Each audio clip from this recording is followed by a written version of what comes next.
Topik hari ini yang dibahas cukup banyak, meliputi obsgin, urologi, dan forensik. Bagian pertama kali ini yang dibahas adalah obsgin terlebih dahulu. Masalah pertama yang dibahas adalah tentang perdarahan. Perdarahan sebelum usia gestasi 20 minggu. Penyebab perdarahan sebelum usia gestasi 20 minggu yang pertama adalah abortus. Abortus dibedakan menjadi beberapa jenis. Yang pertama abortus imminens, abortus incipiens, abortus incomplete, abortus complete, dan abortus miss. Cara membedakan jenis-jenis abortus ini paling gampang bedakan dari orifisium uteri, apakah terbuka atau tertutup.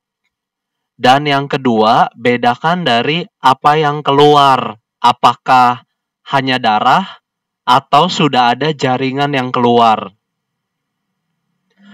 Pada abortus imminens, ciri-cirinya keluar darah saja, sedangkan orifisium uteri masih tertutup.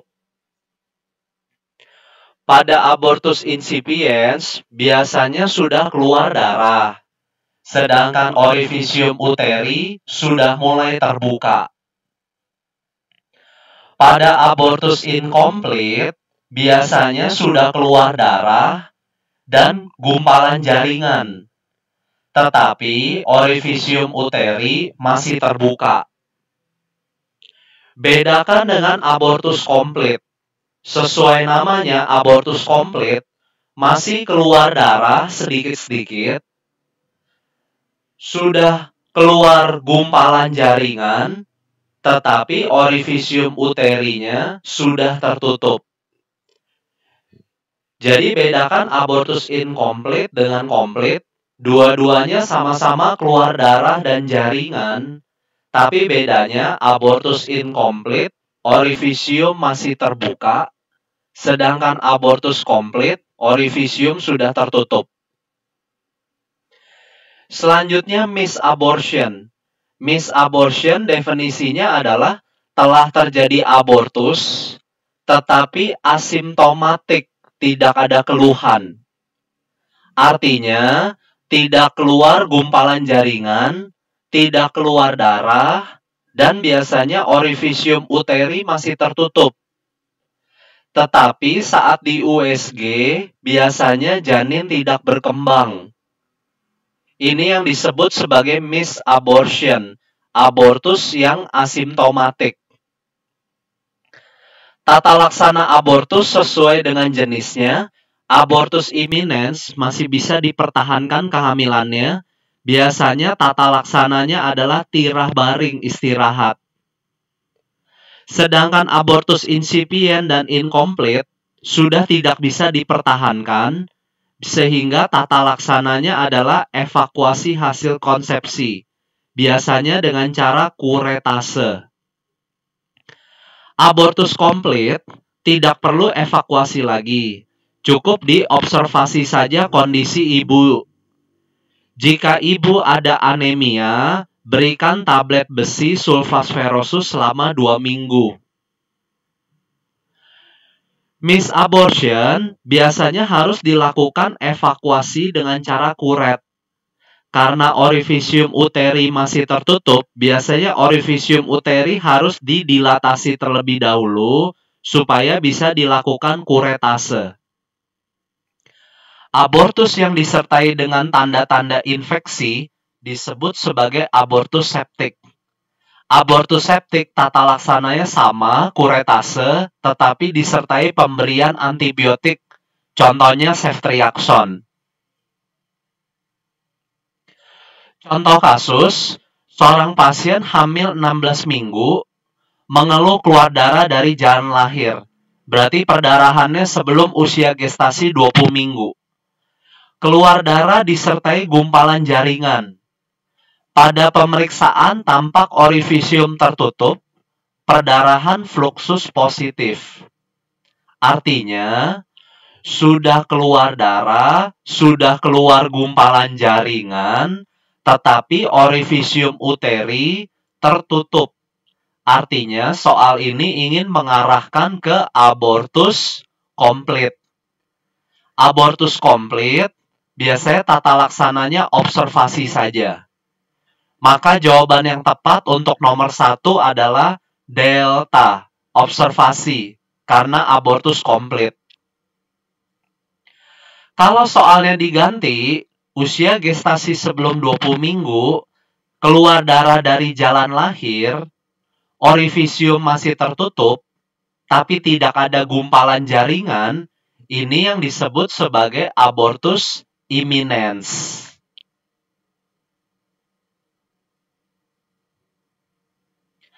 Kasus kedua yang dibahas adalah tentang mola dan KET. Mola dan KET juga sering menyebabkan perdarahan sebelum usia gestasi 20 minggu. Jadi penyebab perdarahan sebelum usia gestasi 20 minggu ada 3. Yang pertama abortus, yang kedua mola, yang ketiga adalah KET. Mola biasanya gejalanya selain perdarahan disertai dengan uterus yang membesar, disertai dengan muntah-muntah hebat, dan ada gejala tirotoksikosis seperti berdebar-debar, keringat dingin. Kalau curiga mola, biasanya pemeriksaan penunjangnya yang utama adalah HCG. HCG kuantitatif akan meningkat. Biasanya peningkatannya lebih dari 1000. HCG ada 2 macam, HCG kuantitatif dan HCG kualitatif. HCG kuantitatif biasanya hasilnya berupa angka. HCG kualitatif biasanya disebut sebagai plano test, test pack. Hasilnya positif atau negatif. Kalau tidak ada HCG, alternatif lain pemeriksaan untuk mola adalah USG. USG digunakan untuk membedakan mola total dengan mola parsial. Pada mola total, gambaran khasnya adalah vesicle intrauteri. Atau gambarannya seperti badai salju, sehingga sering disebut snowstorm. Ada juga yang bilang gambarannya seperti sarang lebah, honeycomb. Perhatikan ini gambaran mola total, mola komplit. Ada vesicle-vesicle di dalam uteri disebut sebagai snowstorm atau honeycomb. Mola parsial. Mola parsial biasanya masih ada sisa fetus. Jadi pada mola parsial bisa dijumpai gambaran honeycomb dan sisa fetus. Perhatikan gambar di sebelah kanan. Ada gambaran honeycomb disertai sisa fetus. Ini mengarahkan ke mola parsial. Jadi tips gampang membedakan mola total dengan mola parsial adalah apakah ada sisa janin atau tidak. Kalau ada sisa janin, mola parsial. Tidak ada sisa janin, mola komplit. Mola biasanya tata laksananya harus dikuret. Pilihan utamanya dengan kuretase vakum, AVM, aspirasi vakum manual. Kalau tidak ada AVM, pilihan keduanya adalah dengan kuret tajam. Kasus berikutnya adalah KET, kehamilan ektopik terganggu. Kehamilan ektopik terganggu biasanya ciri-cirinya pasiennya hamil, amenorea, kemudian nyeri perut, kemudian disertai perdarahan pervaginam, biasanya disertai syok, kadang-kadang disertai anemia. KET, nama lainnya adalah ruptur tuba. Kalau curiga KET, biasanya pemeriksaan penunjangnya adalah USG. Di USG, biasanya kavum uterusnya kosong.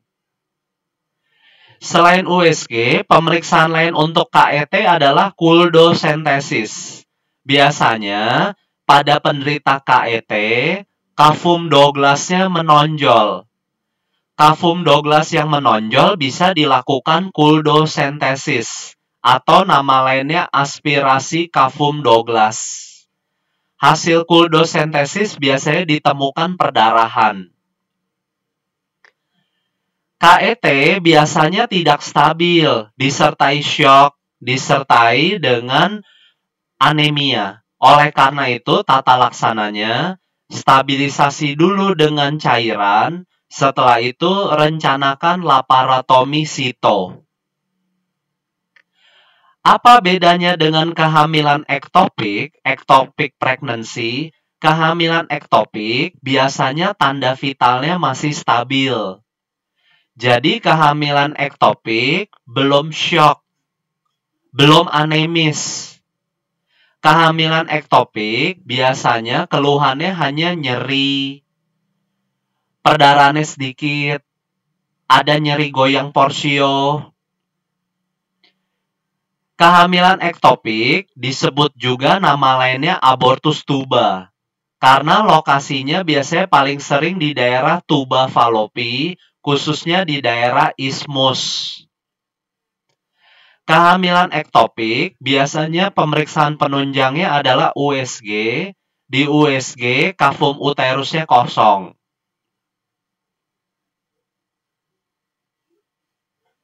Kasus nomor kedua, seorang pasien terlambat haid sejak 2 bulan, dilakukan pemeriksaan tes plano hasilnya positif, berarti pasien ini sedang hamil, orifisiumnya terbuka dan terdapat jaringan yang keluar seperti anggur, HCG kuantitatif lebih dari 1000, USG ada gambaran honeycomb. Soal ini ingin mengarahkan ke mola hidatidosa total, berarti jawabannya adalah E. Kenapa mola total? Karena ada gambaran honeycomb saja, tanpa disertai sisa janin.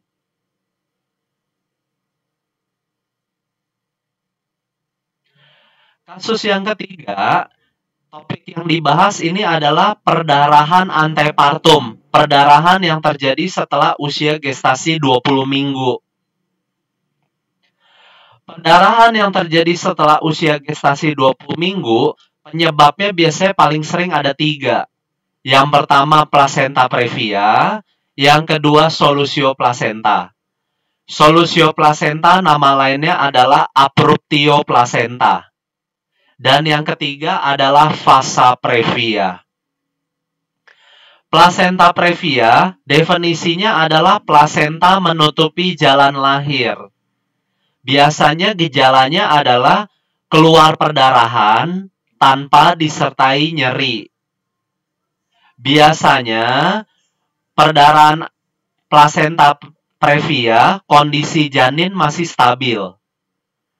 Kalau curiga plasenta previa, VT tidak boleh dilakukan. Untuk diagnosisnya gunakan USG. Jadi plasenta previa ciri-cirinya perdarahan pervaginam di atas 20 minggu, tidak ada nyeri, biasanya kondisi janin masih stabil. Tata laksana untuk plasenta previa biasanya diberikan pematangan paru kalau usia gestasi di bawah 35 minggu. Pematangan paru biasanya menggunakan steroid, contohnya dexamethasone, atau alternatif lainnya adalah betamethasone. Kalau sudah ada tanda-tanda kontraksi atau his, harus diberikan tokolitik. Tokolitik gunanya untuk mengurangi kontraksi. Contoh tokolitik misalkan nifedipin, terbutalin, salbutamol. Setelah perdarahannya berhenti, biasanya pasien boleh dipulangkan, lalu disarankan untuk SC elektif saat usia gestasinya sudah aterem.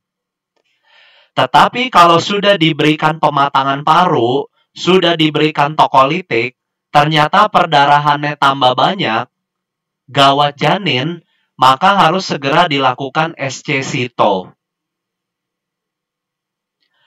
Selanjutnya, solusio plasenta atau nama lainnya abruptio plasenta. Definisinya adalah plasenta lepas sebelum waktunya. Biasanya abruptio plasenta faktor risikonya karena hipertensi.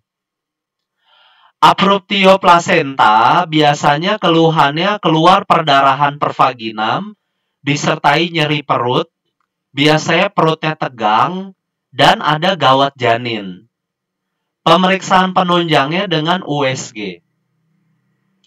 Abruptio plasenta biasanya kondisinya tidak stabil, maka harus segera dilakukan stabilisasi dan rencanakan SC Cyto. Fasa previa. Fasa previa definisinya adalah pembuluh darah janin menutupi jalan lahir. Perhatikan gambar di sebelah atas. Ini yang disebut sebagai plasenta. Ini yang disebut sebagai pembuluh darah janin. Pembuluh darah janin biasanya tipis dan tidak berdenyut. Bedakan dengan tali pusat. Ini adalah tali pusat. Biasanya tali pusat, chorda umbilicalis, lebih tebal dan berdenyut. Jika pembuluh darah janin menutupi jalan lahir, ini yang disebut sebagai fasa previa. Pembuluh darah janin yang menutupi jalan lahir berisiko tertekan oleh kepala bayi sehingga terjadi hipoksia dan gawat janin. Oleh karena itu, fasa previa biasanya gejala-gejalanya nyerinya minimal, kemudian ada bradikardi janin, kemudian biasanya gerakan janin dirasa berkurang, berbeda dari biasanya. Ciri-ciri lain adalah adanya perdarahan, tapi perdarahannya sedikit demi sedikit. Nanti ketika ketubannya pecah, perdarahannya akan berat. Kalau curiga fasa previa, pemeriksaan penunjangnya adalah USG. Fasa previa biasanya kondisinya tidak stabil, maka harus dilakukan stabilisasi dan SC Cyto. Contoh soal, seorang pasien hamil 31 minggu disertai nyeri perut dan keluar darah dari vagina. Pasien sebelumnya jatuh, darahnya merah gelap, ada nyeri perut dan DJJ-nya gawat janin. Karena usia kehamilannya di atas 20 minggu, keluar perdarahan, hanya ada 3 kemungkinan. Fasa previa, plasenta previa, atau solusio plasenta. Karena di kasus ini ada nyeri perut disertai gawat janin, maka yang paling mungkin adalah solusio plasenta, atau nama lainnya abruptio. Berarti jawabannya adalah E. Tata laksananya harus segera SC Cyto. Kasus berikutnya yang dibahas adalah tentang perdarahan postpartum. Perdarahan postpartum penyebabnya adalah 4T. T yang pertama tonus, penyebabnya biasanya atonia uteri. Atonia uteri biasanya keluhannya adalah perdarahan postpartum, lalu fundus uterusnya biasanya lembek, kadang-kadang tidak berkontraksi. T yang kedua adalah tisu, penyebabnya contohnya retensio plasenta dan sisa plasenta. Retensio plasenta artinya lebih dari 30 menit, tapi plasentanya belum lahir-lahir juga. Bedakan dengan sisa plasenta atau res plasenta. Res plasenta definisinya adalah plasentanya lahir tetapi tidak lengkap. T yang ketiga adalah trauma. Contohnya sobekan jalan lahir. Biasanya sobekan jalan lahir penyebabnya paling sering karena ruptur perineum. Kalian masih ingat ruptur perineum dibedakan menjadi 4 derajat. Penyebab lain adalah ruptur uterus. Ruptur uterus biasanya dibedakan menjadi komplit dan inkomplit. Ruptur uterus komplit artinya seluruh lapisan uterus sudah sobek sehingga bisa teraba bagian janin. Ruptur uterus inkomplit hanya sebagian lapisan uterus yang ruptur. Ruptur uterus faktor risikonya banyak. Bisa disebabkan karena bayinya besar, makrosom. Bisa juga disebabkan karena riwayat SC berulang-ulang. Ruptur uterus biasanya gejala khasnya adalah perdarahan postpartum, disertai nyeri perut hebat, dan biasanya kontraksinya hilang. Sekilas, ruptur uterus mirip seperti atonia uteri. Perbedaan yang paling mencolok adalah ruptur uterus, perdarahannya disertai nyeri perut. Biasanya kontraksi fundus hilang. Bedakan dengan atonia. Atonia tidak disertai nyeri perut. Atonia biasanya fundusnya lembek. Selanjutnya inversio uteri. Inversio uteri adalah suatu keadaan di mana uterusnya terbalik. Biasanya penyebabnya karena penarikan tali pusat yang tidak tepat. Inversio uteri ditunjukkan pada gambar sebelah kiri. Ciri-ciri inversio uteri biasanya ada perdarahan postpartum, lalu fundus tidak teraba, lalu kontraksi hilang, lalu biasanya di vaginanya ada massa. Massa ini bentuknya seperti kaos kaki yang kasar, yakni uterus yang terbalik. Jadi cara membedakan inversio uteri dengan ruptur uterus adalah dengan melihat vaginanya. Kalau di vaginanya ada massa kasar seperti kaos kaki, kemungkinan inversio. Kalau tidak ada massa kasar, berarti ruptur uterus. Ruptur uterus maupun inversio uteri gejalanya mirip. Perdarahan, nyeri, fundus tidak teraba, kontraksi hilang. T selanjutnya adalah trombin. Biasanya penyebabnya gangguan pembekuan darah. Faktor risikonya banyak, misalkan karena eklamsi. Tata laksana perdarahan postpartum disesuaikan dengan penyebabnya.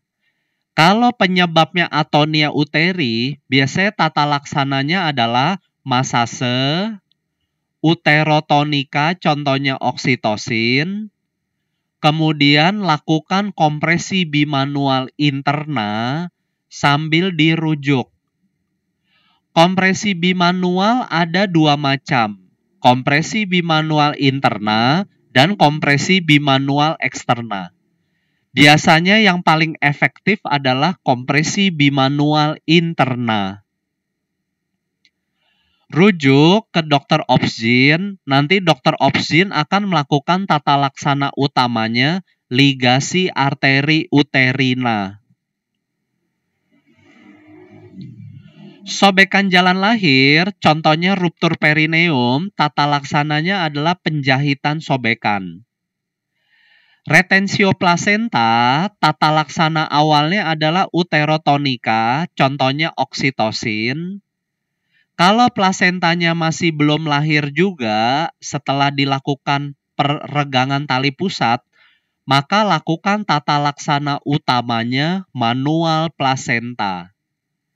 Jadi, retensio plasenta, tata laksana awalnya oksitosin, tata laksana utamanya yang tepat manual plasenta. Kalian harus baca pertanyaannya tata laksana awal atau tata laksana utama. Sisa plasenta, tata laksana awalnya adalah oksitosin, sedangkan tata laksana utamanya adalah eksplorasi digital atau nama lain dari manual plasenta. Kalau manual plasenta gagal, pilihan selanjutnya adalah kuret. Inversio uteri biasanya tata laksananya adalah reposisi. Reposisi ditunjukkan oleh gambar di slide sebelumnya. Reposisi tujuannya adalah mengembalikan posisi uterus ke tempat semula. Kalau reposisi gagal, terpaksa harus dilakukan bedah laparotomi sito. Kelainan trombin biasanya tata laksananya harus diberikan transfusi darah. Tata laksana ruptur uterus biasanya harus segera dilakukan penjahitan uterus, histerorafi. Ingat, semua perdarahan postpartum, tata laksana awalnya biasanya cairan dan oksitosin. Tapi tata laksana utamanya masing-masing berbeda. Atonia uteri, tata laksananya adalah kompresi bimanual interna sambil rujuk untuk dilakukan ligasi arteri. Sobekan jalan lahir, tata laksana utamanya adalah penjahitan. Retensio plasenta, tata laksana utamanya manual plasenta. Sisa plasenta, tata laksana utamanya manual plasenta. Inversio uteri biasanya tata laksana utamanya laparotomi. Ruptur uterus, tata laksana utamanya histerorafi.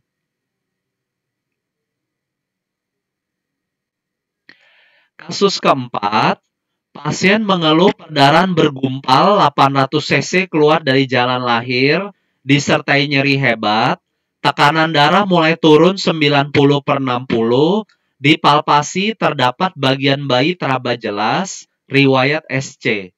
Soal ini ingin mengarahkan ke ruptur uterus komplit karena teraba bagian bayi.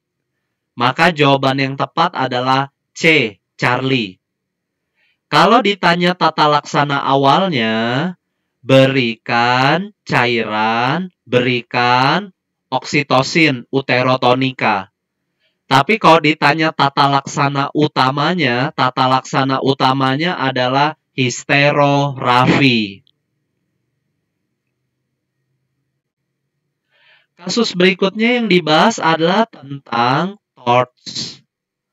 TORCH adalah infeksi yang sering pada ibu hamil. TORCH singkatan dari toxoplasma, rubella, cytomegalovirus, dan herpes. TORCH bisa menular ke janin dan menimbulkan kelainan kongenital. Toxoplasma kongenital biasanya menyebabkan hidrosefalus, kadang-kadang bisa menyebabkan kepala bayi kecil, mikrosefali, dan biasanya ada kalsifikasi di otak. Rubella kongenital biasanya menyebabkan katarak, tuli sensori neural, dan kelainan jantung yakni PDA. Kalian tentu masih ingat dengan PDA. Cytomegalovirus kongenital biasanya menyebabkan kepala bayi kecil mikrosefali, tapi disertai ikterik. Bedakan dengan toxoplasma biasanya tidak ada ikterik. Herpes kongenital pada bayi biasanya keluhannya berupa vesikel-vesikel di seluruh badan. Oleh karena itu, ibu hamil harus dideteksi dini apakah terinfeksi TORCH atau tidak. Untuk deteksi dini rubella, cytomegalovirus, dan herpes, biasanya pemeriksaannya dengan IgM dan IgG. IgM positif menunjukkan infeksi akut, IgG positif menunjukkan infeksi di masa lalu. Contoh, IgM rubella positif, IgG rubella negatif, artinya saat ini terinfeksi akut rubella. IgM herpes negatif, IgG herpes positif, artinya dulu pernah terinfeksi herpes di masa lalu. Serologi untuk toxoplasma, serologi untuk deteksi dini toksoplasma pada ibu hamil sedikit berbeda. Dikatakan infeksi akut toksoplasma jika salah satu dari 3 syarat ini terpenuhi. IgM tokso saja yang positif dianggap infeksi akut. IgG-nya meningkat 4 kali dalam 2 minggu dianggap infeksi akut. Maksudnya, misalkan IgG-nya positif 1:100. 2 minggu kemudian IgG-nya 1:400. 1:100 menjadi 1:400 meningkat 4 kali. Maka dianggap infeksi akut. Syarat lainnya adalah aviditas. Aviditas IgG rendah, artinya infeksi akut. Aviditas ini ibaratnya keakraban antara antibodi dengan parasit. Kalau keakrabannya rendah, artinya infeksinya baru akut. Ibaratnya kalian punya teman. Keakraban dengan teman kalian rendah. Berarti kalian baru kenal. Itu prinsip dasarnya.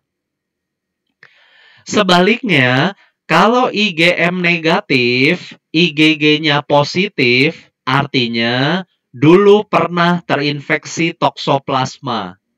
Atau sering disebut toksoplasma kronik.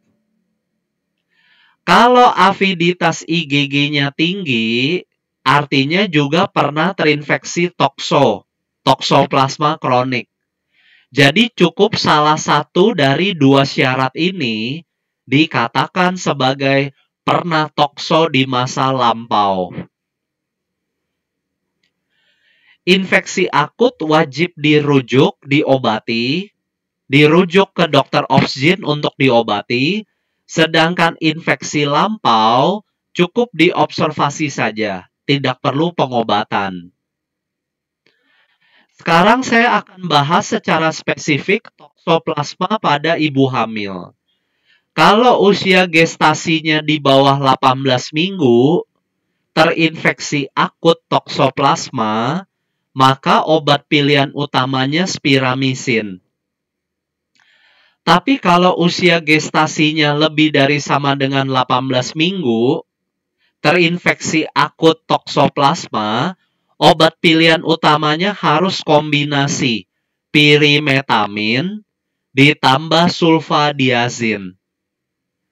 Harus dikombinasi keduanya. Kalau tidak dikombinasi, obatnya tidak akan efektif.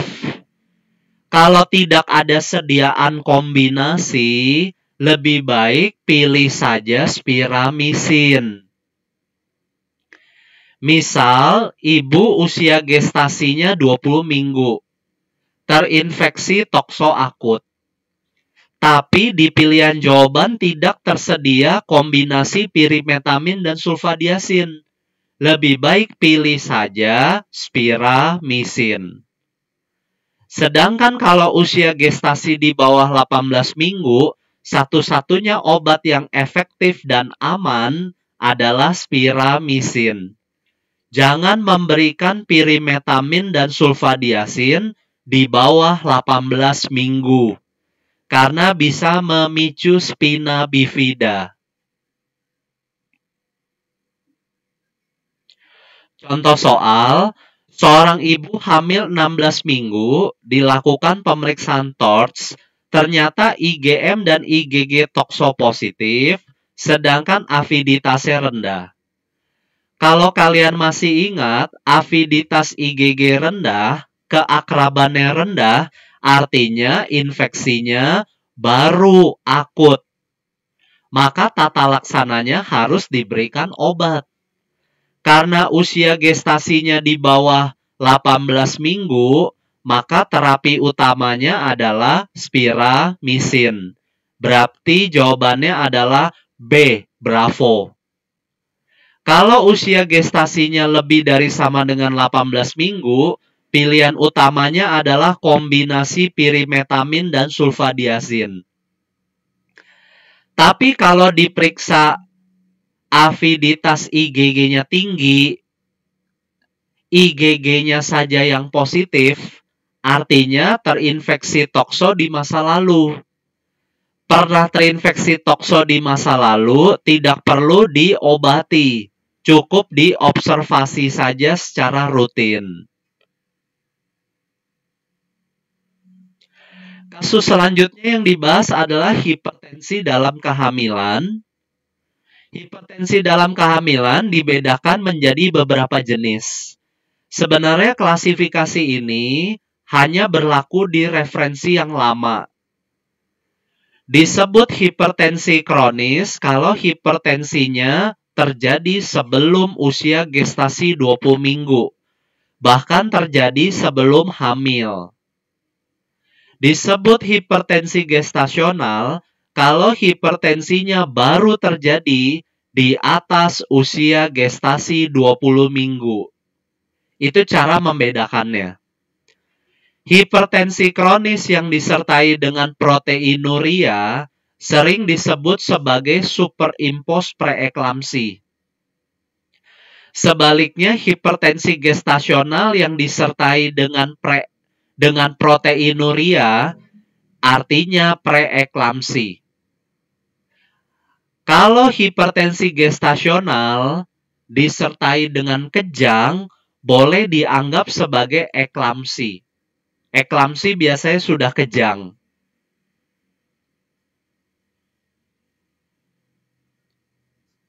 Sekarang saya akan membahas bedanya preeklamsi ringan dengan preeklamsi berat.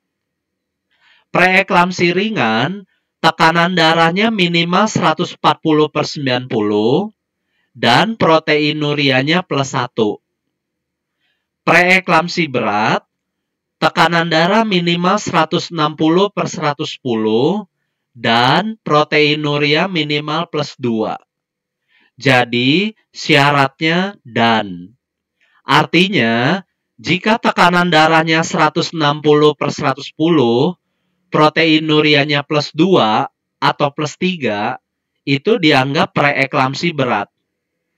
Tapi kalau tekanan darahnya 160, proteinurianya masih +1, masih dianggap preeklamsi ringan. Tekanan darahnya 140, tapi proteinurianya +1, juga dianggap preeklamsi ringan. Kalau tekanan darahnya 140/90, proteinurianya negatif, kemungkinannya 2. Hipertensi gestasional atau hipertensi kronik. Tergantung hipertensinya muncul sejak kapan.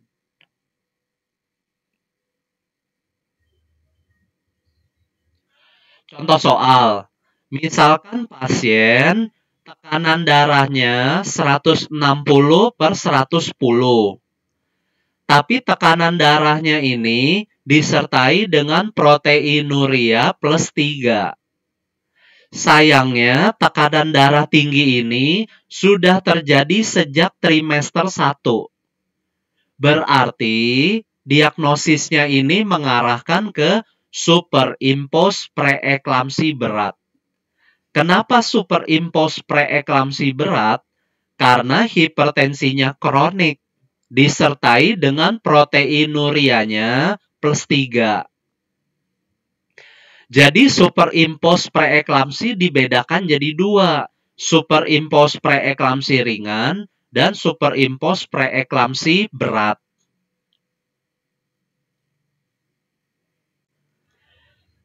Sekarang saya akan bahas tata laksananya.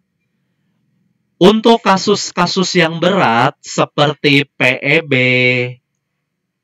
eklamsi, dan superimpos preeklamsi berat, tata laksananya harus diberikan MgSO4 dan antihipertensi.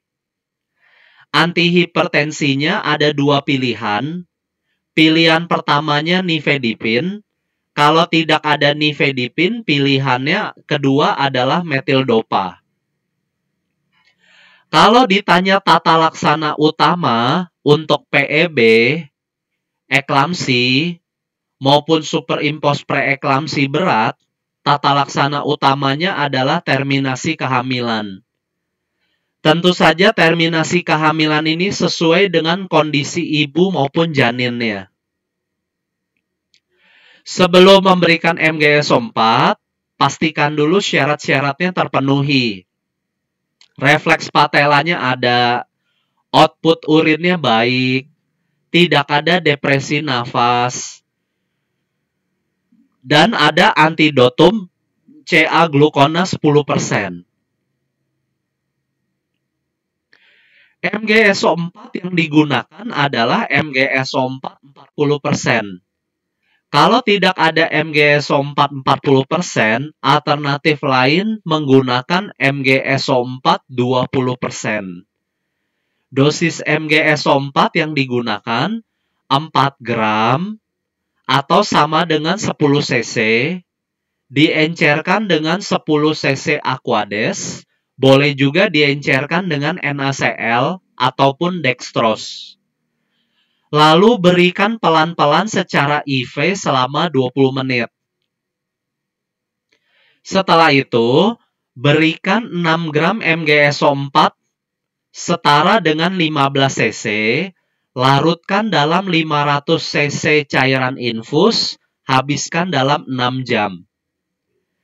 Jadi, dosis MGSO4-nya untuk intravena 4 gram diencerkan, berikan pelan-pelan dalam 20 menit, lalu lanjutkan 6 gram dalam infus, habiskan dalam 6 jam.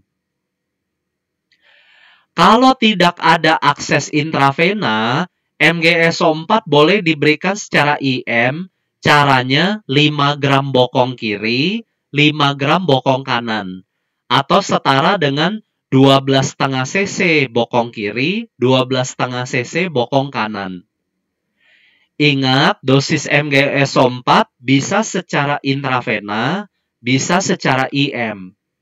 MGSO4 yang dipakai 40%, pilihan keduanya 20%.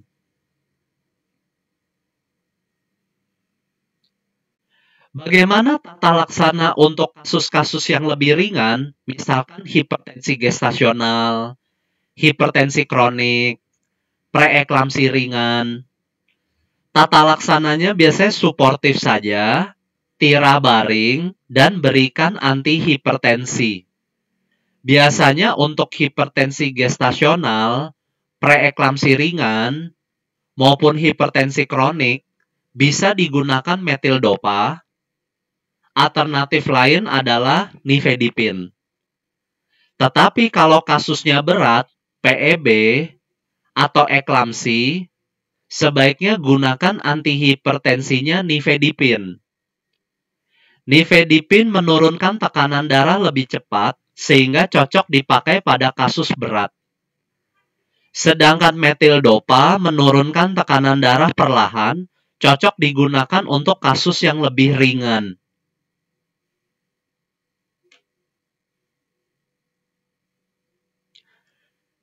HELEP singkatan dari hemolysis, elevated liver enzyme, low platelet. Ini singkatan bahasa Inggris. Hemolysis biasanya ditandai LDH meningkat. Elevated liver enzyme, enzim hati SGOT, SGPT meningkat. Low platelet artinya trombosit turun. Biasanya kriteria yang dipakai adalah kriteria Tennessee.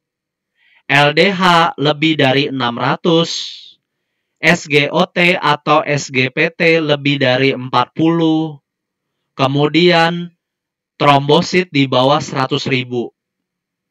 Kalau 3 kriteria ini ada, disebut HELEP komplit. Kalau hanya salah satu atau salah 2 saja, disebut HELEP incomplete atau parsial. Biasanya prognosisnya yang lebih buruk adalah HELEP komplit. Contoh soal, Pasien usia kehamilannya 32 minggu. Tekanan darahnya 160/90. Riwayat tekanan darah tinggi sebelumnya tidak diketahui. Anggap saja tidak ada. Proteinurianya +4. Di kasus ini, tekanan darahnya 160, usia gestasi di atas 20 minggu, proteinurianya +4, riwayat tekanan darah tinggi sebelumnya anggap saja tidak ada. Berarti soal ini ingin mengarahkan ke preeklamsi berat. Preeklamsi berat, tata laksananya harus diberikan MgSO4 dan antihipertensi.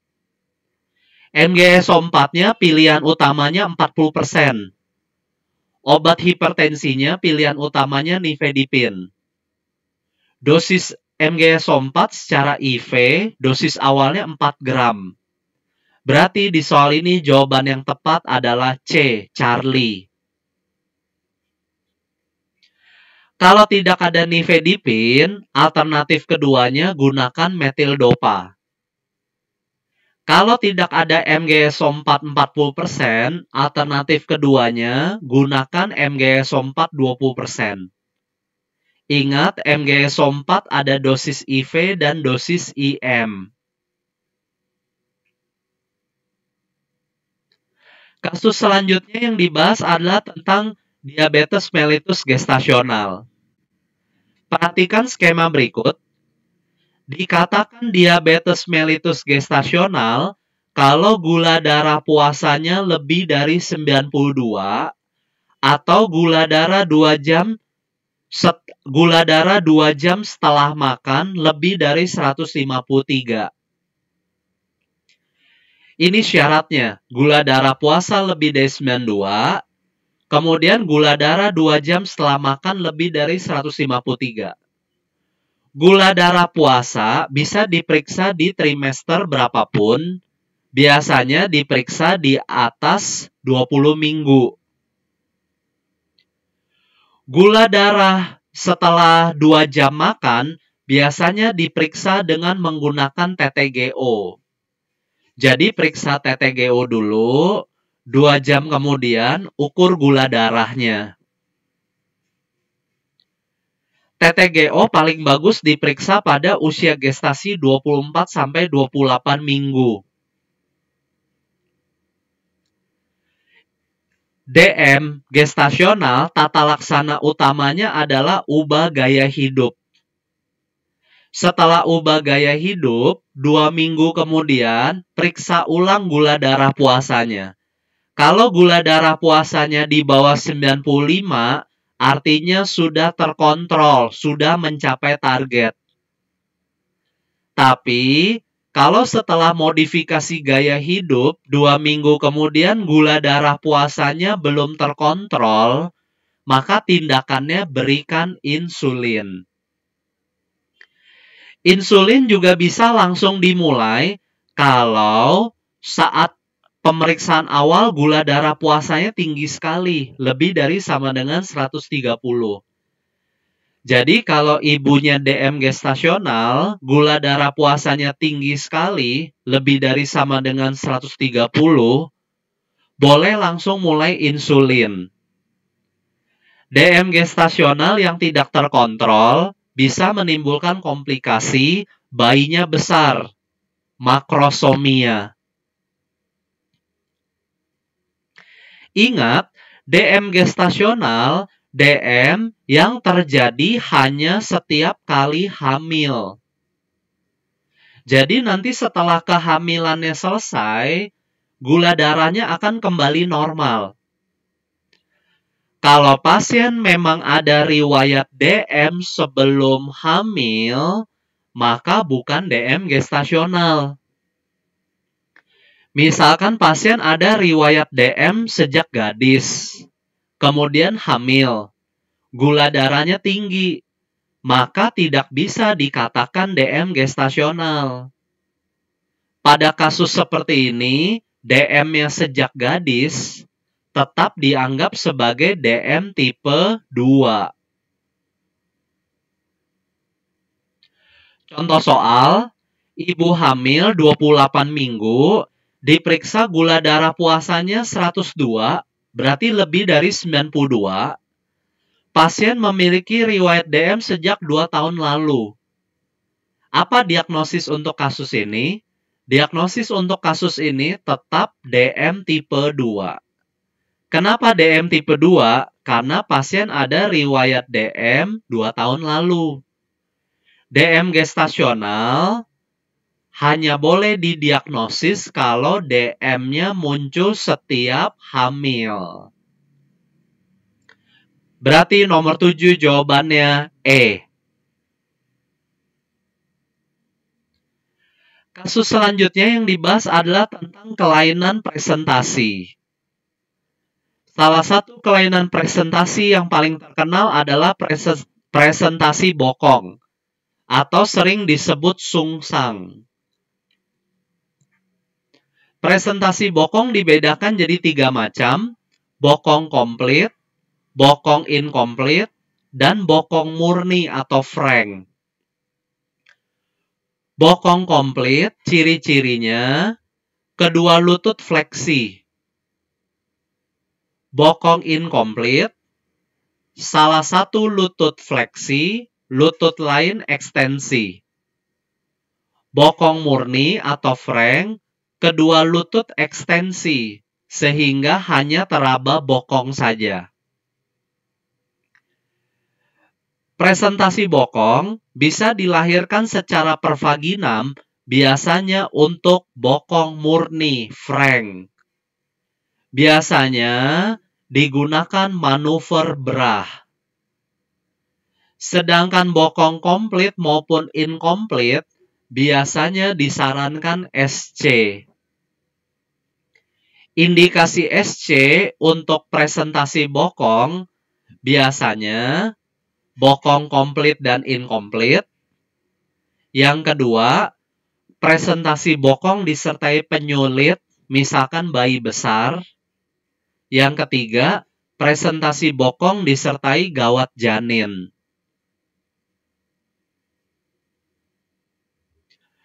Contoh soal nomor ke-8, hamil 38 minggu, mengeluh mulas-mulas.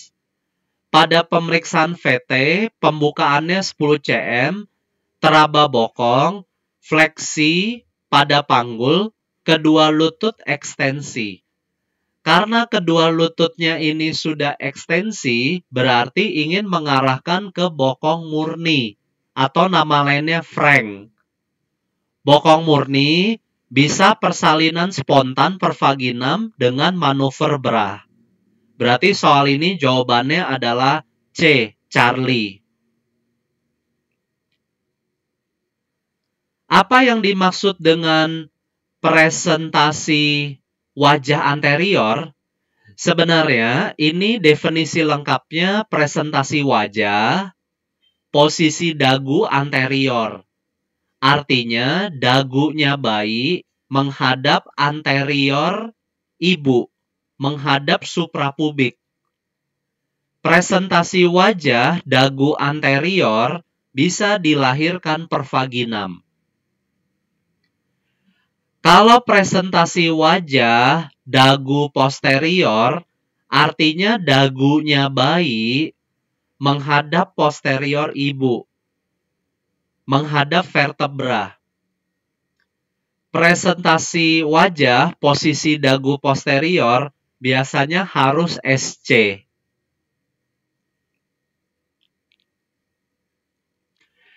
Kasus berikutnya yang dibahas adalah tentang ketuban pecah dini.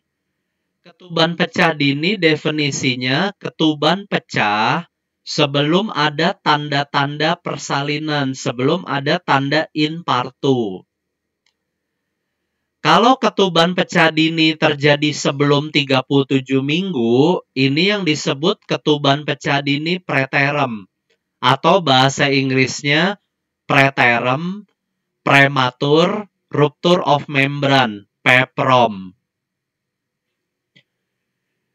Biasanya ketuban pecah dini, ketubannya pecah sebelum ada tanda infartu. Jadi ketubannya pecah sebelum ada mules-mules, sebelum ada pembukaan. Kalau curiga ketuban pecah dini, biasanya tes nitrazinnya positif. Tes nitrazin nama lainnya tes lakmus. Positif artinya lakmusnya berubah menjadi biru setelah diteteskan ketuban. Selain tes nitrazin, pemeriksaan lain untuk ketuban pecah dini adalah tes Fern. Tes Fern biasanya sekret ketuban diperiksa di mikroskop akan ditemukan gambaran daun pakis. Gambaran daun pakis seperti ini. Kalau ada gambaran daun pakis, artinya tes Fern-nya positif, berarti ketuban pecah dini. Tes Fern selain digunakan untuk mendeteksi ketuban pecah dini, tes Fern bisa juga untuk mendeteksi masa subur. Jadi perempuan masa subur, saat ovulasi, tes Fern-nya akan positif. Tata laksana untuk ketuban pecah dini sesuai dengan usia gestasinya. Kalau usia gestasinya di atas 33 minggu, boleh segera diinduksi. Sebelum diinduksi, biasanya serviksnya harus dimatangkan dulu dengan misoprostol. Setelah itu baru diinduksi dengan oksitosin. Kalau usia gestasinya 24-33 minggu, biasanya harus diberikan pematangan paru. Contohnya dexamethasone atau betamethasone. Kalau usia gestasinya di bawah 24 minggu, ini cukup berisiko. Kenapa berisiko? Karena ketuban pecah dini sering menimbulkan komplikasi namanya chorioamnionitis. Chorioamnionitis artinya infeksi pada ketuban. Biasanya ketubannya bau, keruh, ibunya demam. Kalau ada risiko chorioamnionitis, segera berikan antibiotik triple. Ampicillin, tambah gentamicin, tambah metronidazole IV. Selain itu, pasien ketuban pecah dini juga harus diberikan antibiotik pencegahan. Antibiotik pencegahan contohnya ampicillin IV 4x2 gram ditambah erythromycin 4x250. Kesimpulannya, kalau pasien ketuban pecah dini, antibiotik pencegahannya adalah ampicillin ditambah erythromycin. Tapi kalau sudah ada chorioamnionitis, antibiotiknya harus diganti menjadi ampicillin, gentamicin, metronidazole. Jangan lupa tata laksana sesuai usia gestasinya.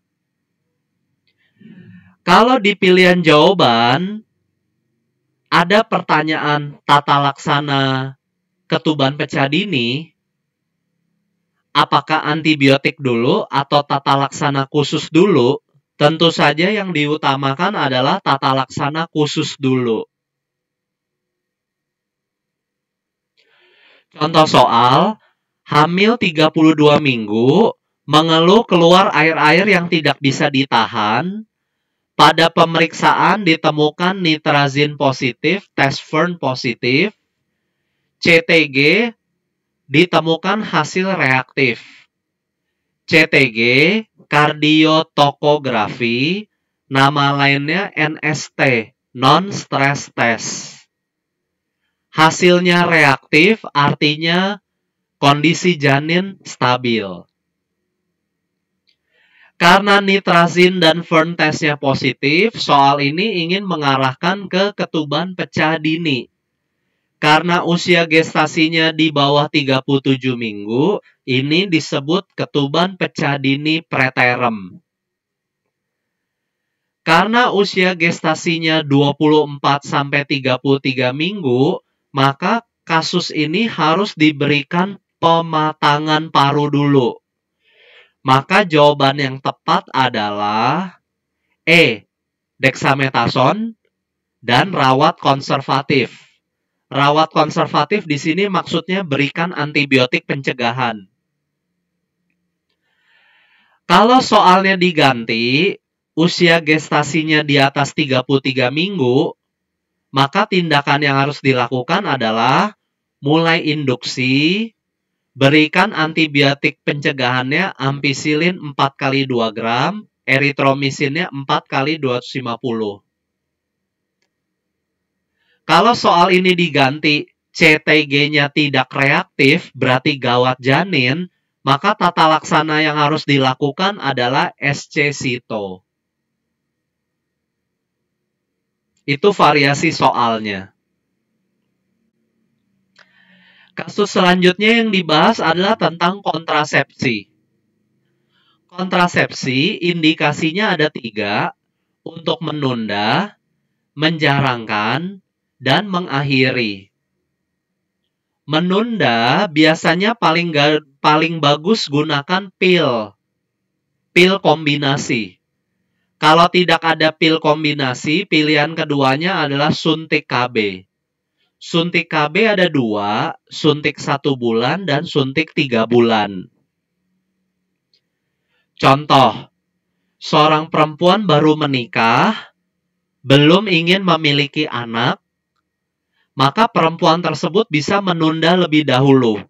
Gunakanlah pil kombinasi atau pilihan keduanya suntik. Indikasi KB selanjutnya adalah menjarangkan. Sudah punya 1 anak, anak keduanya ingin dijarangkan. Biasanya untuk menjarangkan pilihan utamanya adalah dengan menggunakan AKDR.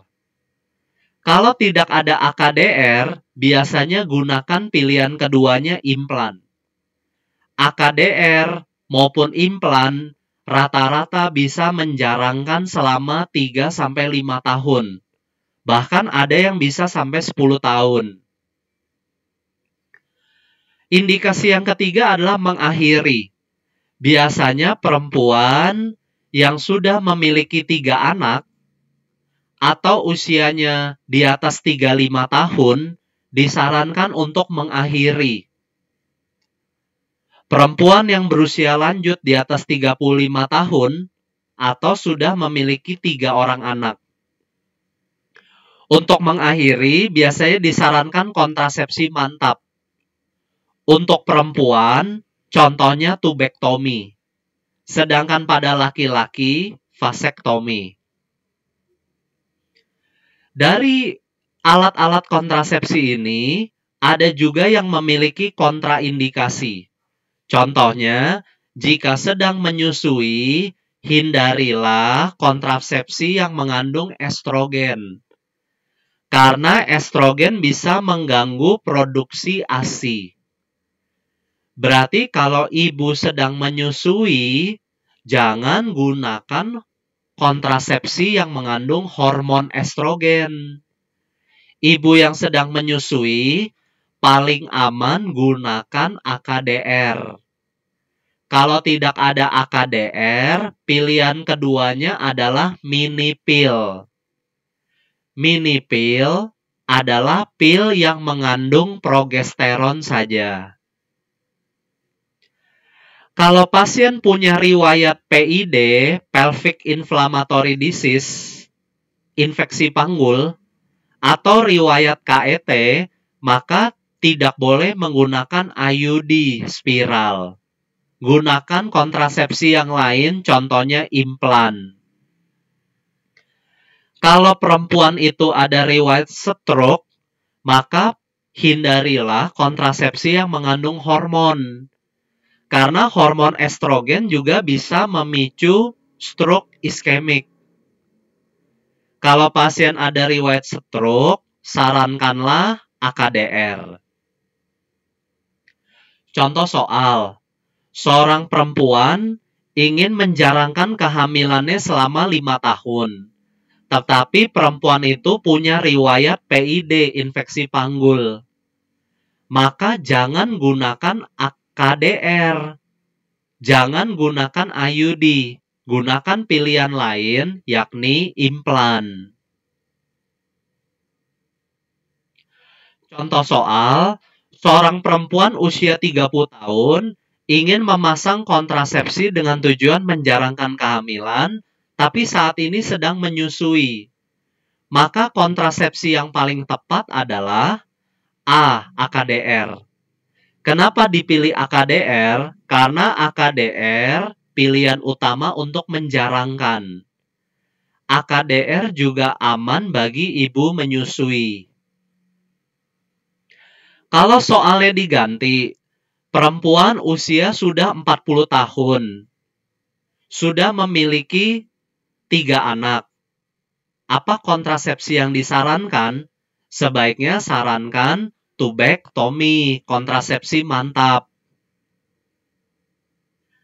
Kalau soalnya diganti, perempuan usia 30 tahun ingin memasang kontrasepsi dengan tujuan menunda kehamilan karena masih ingin sekolah, maka pilihan utamanya pil KB kombinasi. Kasus selanjutnya yang dibahas adalah kelainan pada mame pada payudara. Kelainan pada payudara yang pertama adalah puting lecet atau bahasa Inggrisnya crack nipple. Biasanya crack nipple penyebabnya karena salah posisi saat menyusui. Sering dialami oleh ibu yang baru memiliki anak pertama. Kalau ada kasus puting lecet, crack nipple, maka solusinya adalah yang pertama, olesi puting ASI yang lecet dengan ASI. ASI bisa mempercepat penyembuhan lecet. Kalau tidak ingin menggunakan ASI, pilihan kedua, oleskan pelembab lanolin di daerah puting yang lecet. ASI pilihan pertamanya, pilihan keduanya lanolin. Selain itu, ibu juga harus memperbaiki posisi saat menyusui. Kasus berikutnya adalah mastitis. Mastitis artinya ada radang pada payudara. Biasanya ciri-cirinya ada ruam merah di payudara, ibunya biasanya demam, nyeri pada payudara, biasanya faktor risikonya karena menyusui. Mastitis biasanya tata laksananya harus berikan antibiotik. Contohnya amoksilin, kompres dingin untuk mengurangi nyeri. Mastitis disarankan untuk terus menyusui supaya tidak terjadi bendungan ASI. Kasus selanjutnya adalah mastalgia. Mastalgia adalah suatu keadaan di mana payudaranya bengkak dan nyeri. Apa bedanya mastalgia dengan mastitis? Mastalgia tidak ada kemerahan.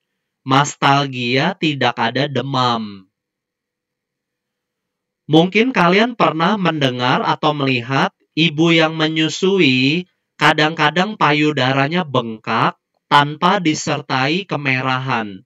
Ini yang disebut sebagai mastalgia. Mastalgia tata laksananya kompres dingin untuk mengurangi nyeri. Berikan juga analgesik, contohnya NSAID. Mastalgia biasanya harus teruskan menyusui juga. Selanjutnya abses mame. Abses mame ciri-cirinya ada benjolan fluktuasi di payudara. Biasanya dari benjolan fluktuasi itu keluar nanah, keluar sekret. Abses mame tata laksana utamanya harus segera diinsisi. Perempuan tersebut sebaiknya tidak menyusui karena ditakutkan nanah sudah bercampur dengan air susu. Jadi khusus abses mame harus stop menyusui. Tumor payudara yang dibahas contohnya paling sering FAM, fibroadenoma mame.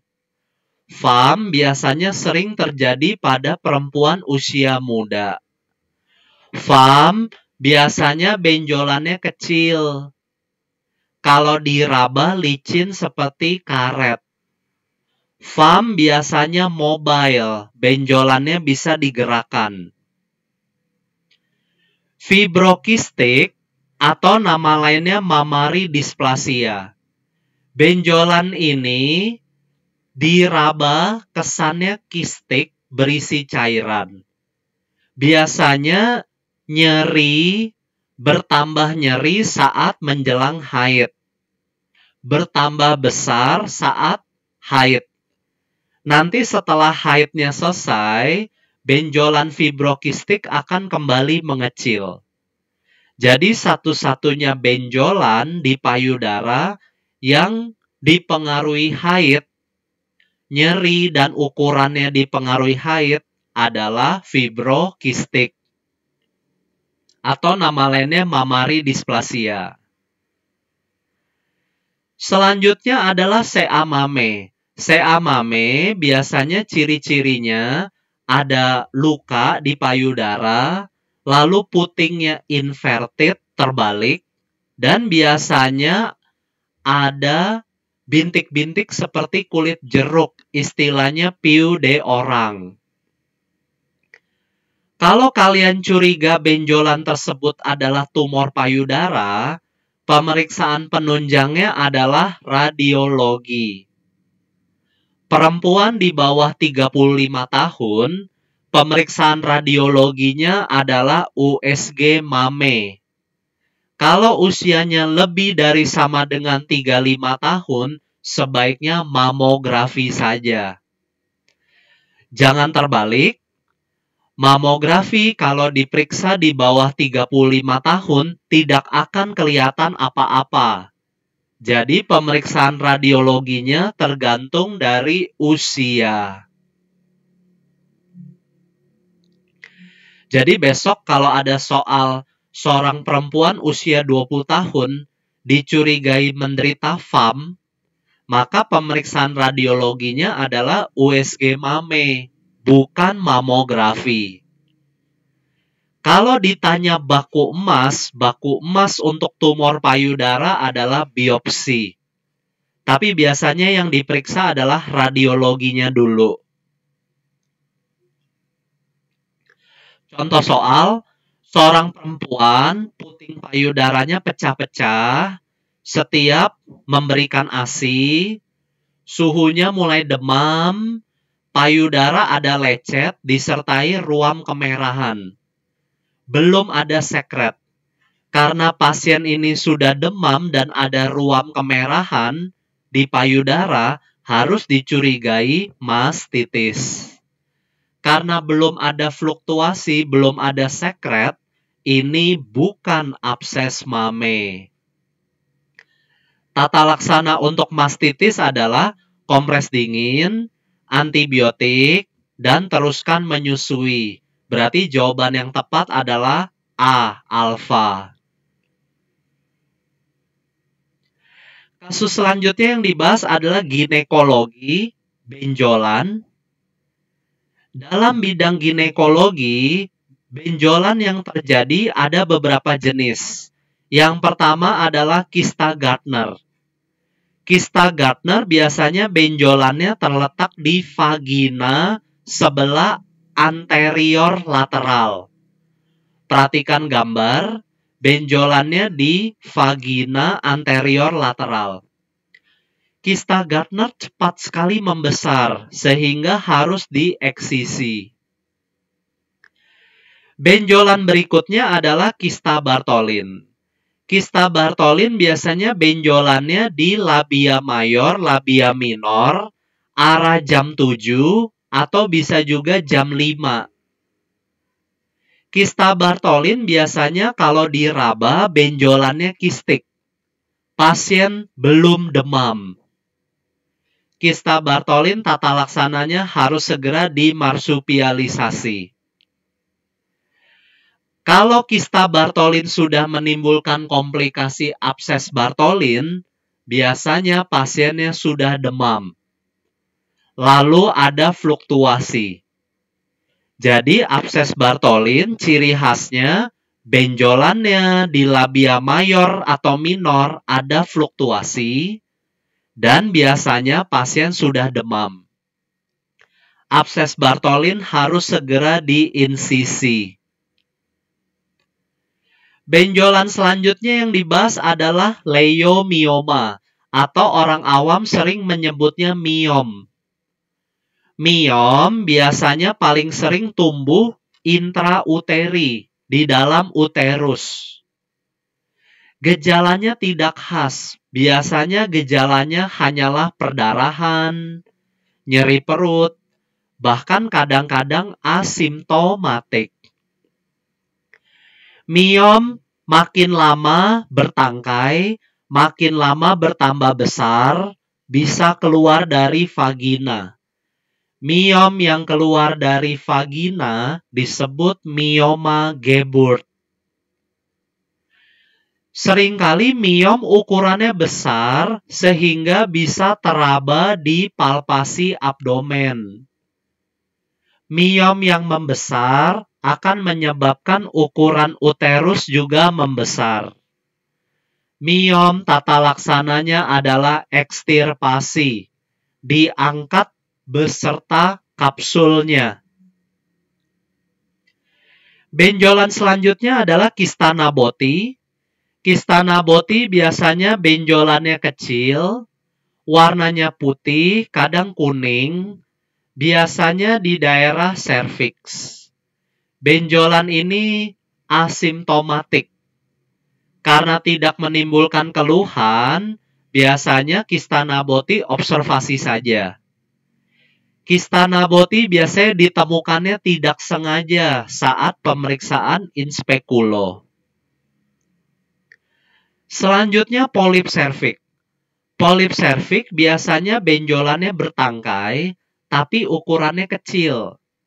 Lokasinya biasanya paling sering di serviks. Polip serviks gejalanya bisa menimbulkan perdarahan maupun nyeri perut, kadang-kadang asimptomatik. Polip serviks tata laksananya ekstirpasi. Jadi, apa bedanya miom dengan polip serviks? Dua-duanya sama-sama bertangkai. Bedanya, miom lokasinya di uterus. Polip serviks lokasinya di serviks. Miom bisa membesar, teraba di abdomen. Polip serviks biasanya kecil. Itu cara membedakannya. Contoh soal, seorang pasien perdarahan sedikit-sedikit dari kemaluan, diperiksa ditemukan massa bertangkai dari endoservix warna merah diameternya 4 cm. Berarti soal ini ingin mengarahkan ke polip serviks. Polip serviks tata laksananya adalah ekstirpasi atau nama lainnya polipektomi. Berarti jawabannya adalah A. Kasus berikutnya yang dibahas adalah prolaps uteri. Prolaps uteri biasanya faktor risikonya karena multipara, banyak melahirkan secara pervaginam. Prolaps uteri biasanya ciri-cirinya keluar benjolan dari vagina, tetapi tanpa disertai perdarahan. Bedakan dengan inversio uteri. Inversio uteri biasanya keluar benjolan kasar seperti kaos kaki, tetapi disertai perdarahan. Prolaps uteri dibedakan jadi 4 derajat. Perhatikan klasifikasi di samping. Prolaps uteri derajat 1 biasanya uterusnya mencapai pertengahan vagina, kurang lebih. Ini derajat 1. Kalau derajat 2 biasanya serviksnya mencapai 1 cm di atas introitus vagina atau 1 cm di bawah introitus vagina. Introitus vagina artinya lubang vagina. 1 cm di atas introitus, 1 cm di bawah introitus, termasuk derajat 2. Disebut prolaps uteri derajat 3 kalau benjolannya keluar lebih dari 1 cm di bawah introitus. Disebut prolaps uteri derajat 4 kalau seluruh serviks dan fundus sudah keluar. Seluruh serviks dan fundus sudah keluar, ini disebut prolaps uteri derajat 4, nama lainnya prosidensia uteri. Tata laksana prolaps uteri tergantung derajatnya. Derajat 1 dan 2 termasuk ringan, maka tata laksananya cukup dipasang pesarium. Pesarium bentuknya seperti cincin plastik. Kalau prolaps uterinya berat, derajat 3 dan 4, biasanya harus dipasang jaring-jaring mesh. Mesh dipasang lewat tindakan bedah. Jadi kalian harus bisa membedakan prolaps uteri derajat 1-2 ringan atau 3 dan 4 berat. Contoh soal, pasien usia 70 tahun pernah memiliki 7 orang anak, keluar benjolan 1 cm di bawah introitus vagina. 1 cm di bawah introitus vagina termasuk dalam prolaps uteri derajat 2. Jadi jawabannya B, bravo. Kalau lebih dari 1 cm, prolaps uteri derajat 3. Hati-hati perbedaannya. Kalau seluruhnya keluar, prolaps uteri derajat 4, prosidensia. Kasus berikutnya yang dibahas adalah tentang CA cervix. CA cervix biasanya penyebabnya paling sering karena HPV 16 dan 18. Biasanya kanker serviks gejalanya tidak khas. Biasanya gejalanya post-coitus bleeding. Keluar darah setiap selesai koitus. Kadang-kadang keputihannya disertai darah. CA cervix faktor risikonya banyak. Salah satunya gonta-ganti pasangan, memiliki banyak anak, menikah usia muda. Kalau curiga CA cervix, biasanya dilakukan pemeriksaan in speculo, akan ditemukan massa berdarah di serviks.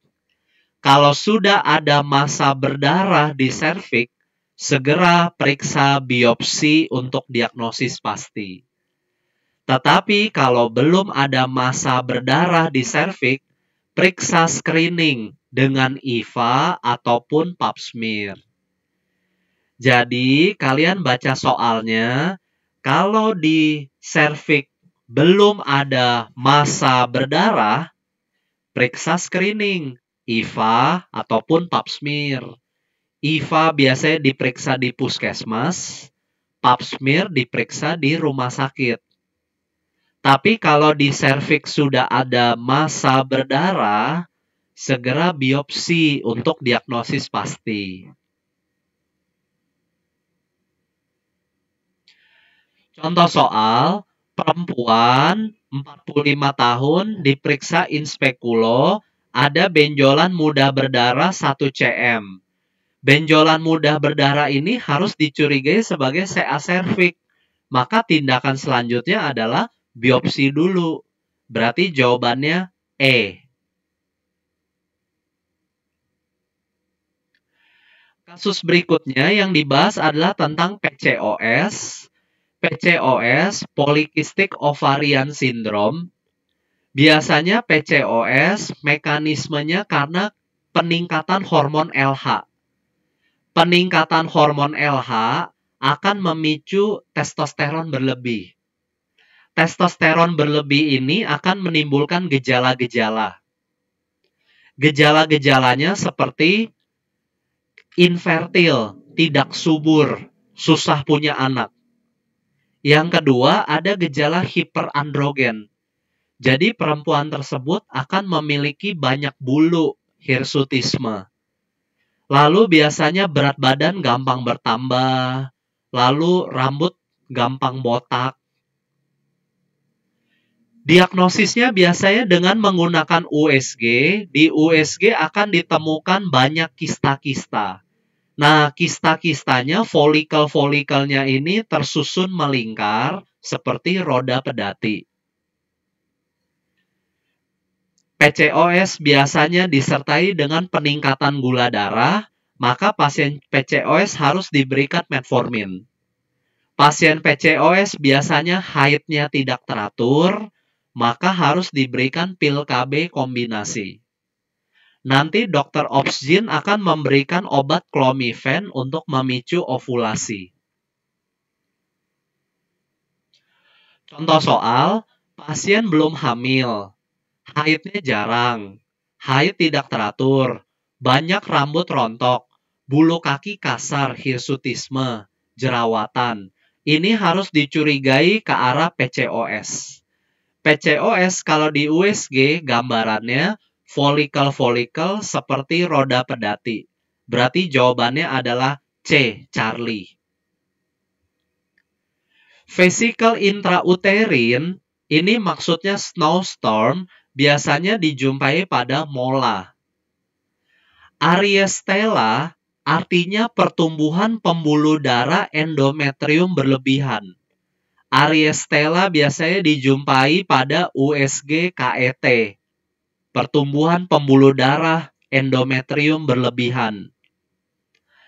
Massa yang terdiri dari ektoderm, mesoderm, endoderm, ini maksudnya adalah teratoma. Kalian masih ingat teratoma? Tumor yang memiliki jaringan kulit, ada rambutnya, kadang ada giginya. Itu adalah teratoma. Teratoma nama lain dari kista dermoid. Teratom sering muncul di ovarium, kadang-kadang muncul di testis.